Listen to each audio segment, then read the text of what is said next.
It is precisely the merit of the letters of the late Pope that no matter when they were written or to whom they were addressed, they are of actual and universal interest, as intelligible to layman and illiterate as to the theologian and scholar, as urgent in their appeals to those who are not within the fold, of which he was chief pastor, as to the children of the household.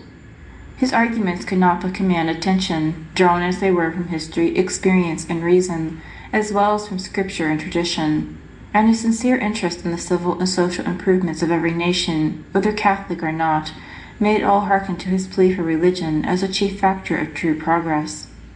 The letters which we have selected are all characteristic of Leo. Taken together, they express his sentiments on the chief questions of a time which, owing to his great influence in civil as well as in ecclesiastical matters, is really an epoch in the history of men. His influence on scientific studies alone is sufficient proof of this.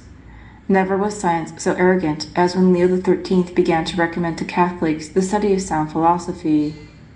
25 years ago, scientists everywhere were proclaiming oracularly, like Tyndall and Huxley, among the English-speaking nations, the victory of science over religion. When Leo declared that there could be no question of victory where there was no conflict, and that only men who were ignorant of the true nature of religion and science could consider them mutually antagonistic. If today a brunetier, without fear of contradiction, can proclaim science bankrupt, it is in a great measure because Leo's encyclical on the study of St. Thomas and scholastic philosophy inspired Catholic scientists, and through their influence non-Catholic scientists as well, to study both theology and science more ardently, systematically, and conservatively, and with such success in reconciling their apparent disagreements that the best scientists of our day recognize how each is but a study from a different aspect of the same great first cause and its effects, and that each must necessarily, therefore, be in accord with the other. Lord Kelvin's words, "Science positively affirms creative power. We are absolutely forced by science to believe with perfect confidence in a directive power," and his further assertion, "If you think strong enough, you will be forced by science to the belief in God, which is the foundation of all religion. You will find science not antagonistic, but helpful to religion," are but a re-echo of Leo's utterances a quarter of a century ago.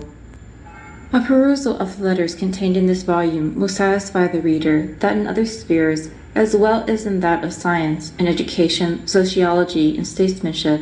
the late pontiff, by adapting himself to his age and studying carefully its needs and possibilities, has so far influenced its thought and tendencies, and so plainly altered its current of events, as to have opened a new era in its history.